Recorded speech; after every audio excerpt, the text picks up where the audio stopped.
नमस्कार। Anil खन्नास academy of law के YouTube channel में आप सभी का स्वागत है। मैं ऋतु धवन हमारी एकेडमी में हिंदी का विषय पढ़ाती हूँ। आज का जो सबसे महत्वपूर्ण विषय है वो है कि हम अपनी हिंदी की न्यायिक परीक्षा का जो 5वां आपका एग्ज़ाम होता है उसमें क्या क्या उसके कंटेंट्स हैं, कैसे प्रश्न पत्र पूछा जाता है, उसी संदर्भ में आपको मैं यह जानकारी देने के लिए आई हूँ। Students, as you can see on the board, 100 अंकों का यह प्रश्न पत्र होता है। 100 मार्क्स कॉन्स्टिट्यूट करते हैं। सबसे पहले मैंने लिखा है निबंध, यानी कि ऐसे जो होता है।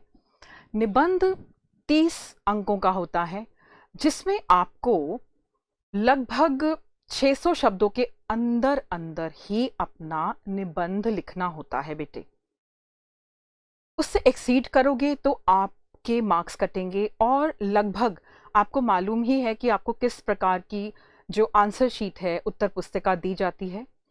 उसमें आपके तकरीबन 2.5 पौने 3 पेजेस में आपका ये 600 शब्दों के अंदर अंदर 580, you can say 590, please do not exceed 600 words आपने लिख दिया।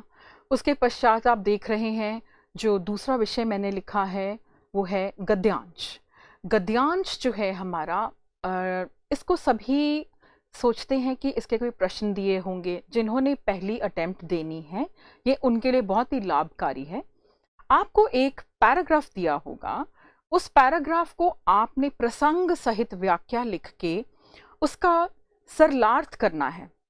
जैसे प्रसंग वहीं से ओरिजिनेट होगा, प्रसंग में क्या लिखा जाएगा, कैसे लिखा जाएगा, केवल एक पैराग्राफ देखकर ही आप उसका क्या प्रसंग बनाएंगे, उसका सरलार्थ कैसे देंगे, ये हमारी एकेडमी में बहुतायत में सिखाया जाता है बेटे। और उसके बाद आप देख रहे हैं इसके 15 अंक होते हैं। 15 अंक लेने का अर्थ यह है कि आपके शब्दकोश को बहुत सशक्त होना चाहिए। आपके मन में ऐसे ऐसे शब्द विचरण कर रहे हों जिनका प्रयोग करके आप एज ले सकें। 15 मार्क्स में से बड़े मुश्किल से 9-10 मार्क्स मिलते हैं, वो भी बहुत ही अच्छा लिखा हो उसके बाद। फिर आप देख रहे हैं कि पद्यांश लिखा मैंने, पोएट्री पोर्शन। आपको अब देखिए भक्तिकाल, रीतिकाल, आधुनिक काल, इन तीनों कालों में जो समाहित हमारी हिंदी की पाठ्य पुस्तक होती है 10वीं की कह लीजिए, 9वीं की कह लीजिए, इसमें जितने भी कवियों ने अपनी कविताएं रचित की हुई हैं वहाँ पे उपस्थित हैं बुक्स के अंदर।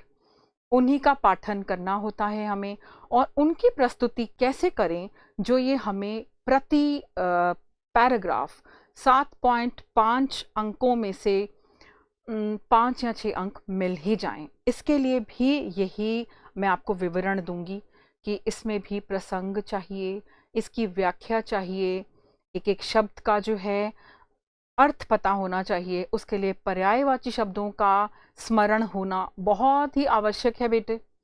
और उसके बाद हम एक और इसका भावार्थ लिखते हैं। तीसरा भाग है भावार्थ लिखने का।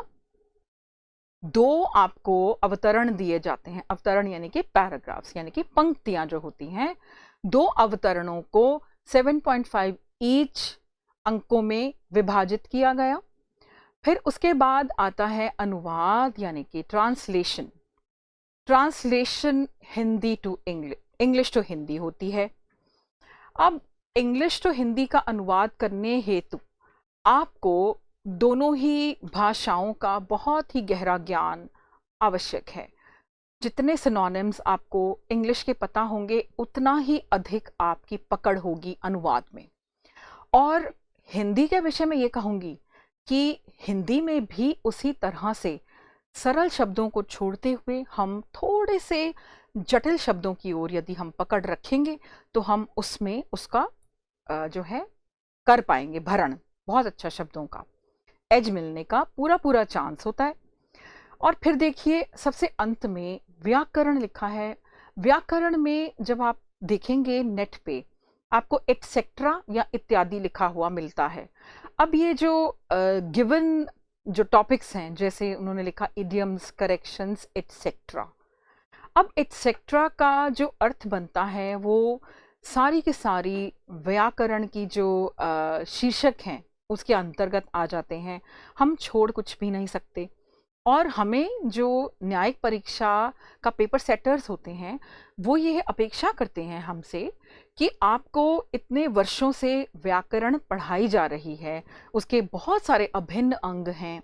जैसे मैं कुछ एक के नाम ले लूँगी। अशुद्ध शब्द, अशुद्ध वाक्य और मुहावरे, लोकोक्तियाँ तो आपको आएगा ही आएगा, उसमें तो कोई शक नहीं। परंतु उसके बाद जैसे छोटे छोटे टॉपिक्स हो गए, संज्ञा, सर्वनाम, परिवर्तन करने, सार्वनामिक, उसमें बताइए विशेषण कौन सा है।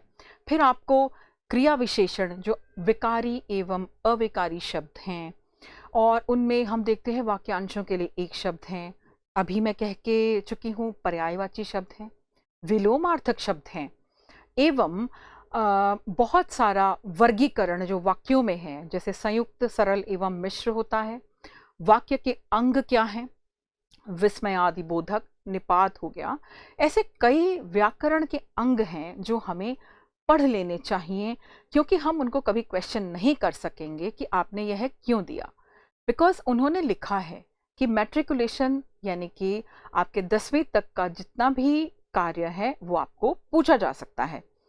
स्टूडेंट्स, अब आवश्यकता है कि आप बहुत ही धैर्य के साथ अपना हिंदी विषय तैयार करें, ताकि आपको इसमें अच्छे अंक प्राप्त हों। और आपका लॉ तो अच्छा हो ही जाता है। हमारे अनिल खन्ना सर बहुत ही पारंगत शिक्षक हैं, जिन्होंने लॉ को एक अलग ही लेवल पर लाकर रख दिया है, जिसमें एक एक शब्द का विवरण वो देते हैं। और ऐसा ही हमारे माइनर सब्जेक्ट्स में जो हमारे लेक्चरर्स हैं वो भी देते हैं। एक एक छोटे से छोटा शब्द, धाराएं तो आपको पढ़ाई जाती हैं।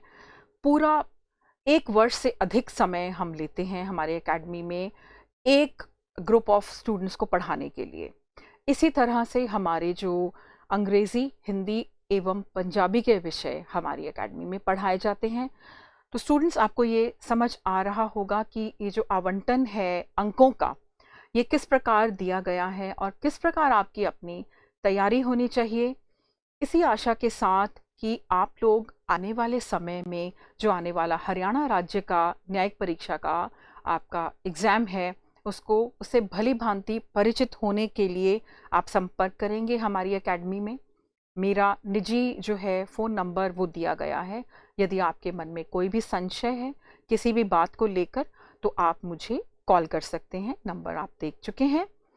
इसी आशा के साथ कि आप अपने जीवन का ध्येय बहुत अच्छे से पूरा कर पाएं, ढेर से आशीर्वाद के साथ मैं ऋतु धवन आपसे आज्ञा लेती हूँ। नमस्कार।